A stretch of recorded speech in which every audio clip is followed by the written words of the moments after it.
Good afternoon everyone. आज हम आपको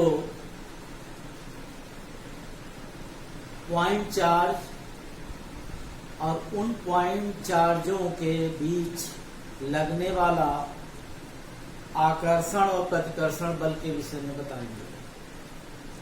सबसे पहले बिंदु आवेश पॉइंट चार्ज किसे कहते हैं?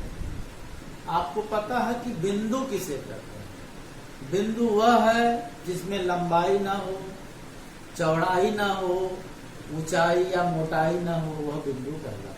ठीक उसी प्रकार किसी वस्तु का आकार इसी प्रकार का हो, न उसमें लंबाई हो, न चौड़ाई हो, न मोटाई हो, तो वह वस्तु बिंदु आवेश की तरह भाग करता है।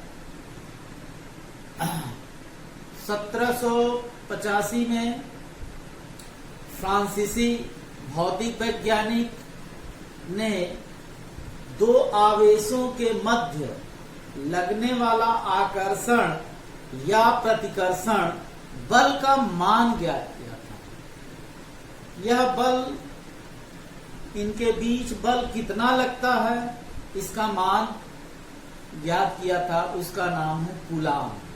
तो आज हम लोग कूलाम के नियम के बारे में जानकारी करेंगे। कूलाम का नियम क्या है? कूलम्स लॉ, कूलाम का नियम। चूंकि ये कूलाम का नियम बल ज्ञात करता है, फोर्स ज्ञात करता है। बल जो है वेक्टर क्वांटिटी होती है, सदिश राशि होती है। इसके पहले हम लोग इस नियम को दो रूप में पढ़ेंगे, एक स्केलर फॉर्म में, अदिश रूप में, और एक सदिश रूप में पढ़ेंगे। तो आइए चलते कूलाम का नियम अदिश रूप में, Coulomb's law in scalar form.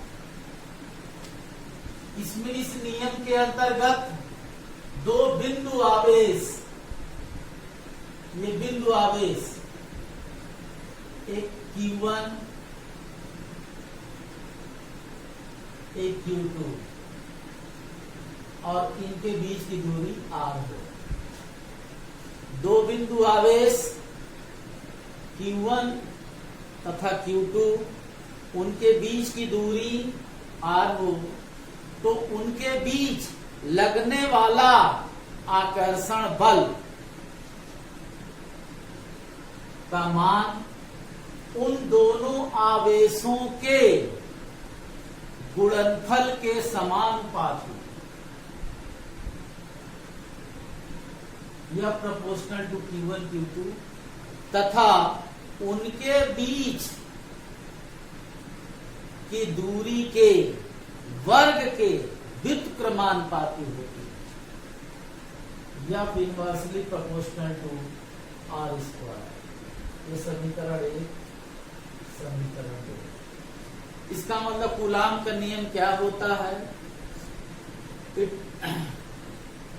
The attracting और repulsing force in between two point charge is directly proportional to the product of the charges and inversely proportional to the square of the distance between them.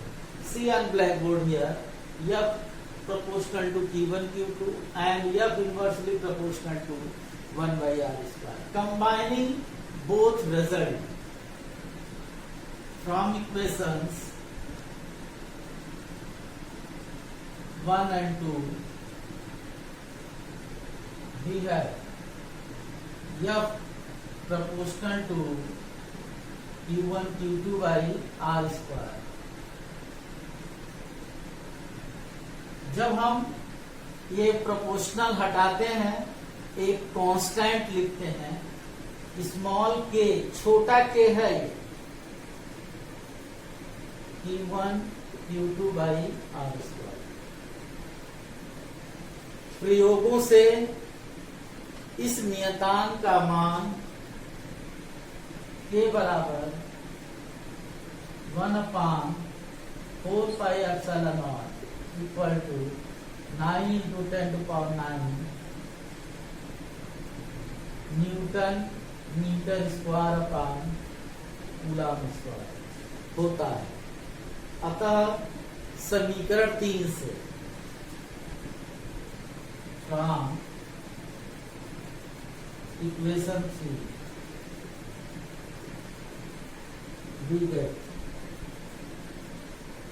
F equal to 1 upon 4 pi epsilon naught Q1 Q2 by R square। समीकरण number 4। ये जो समीकरण 4 है ये coulomb का नियम अदिश रूप में, यदि ये दोनों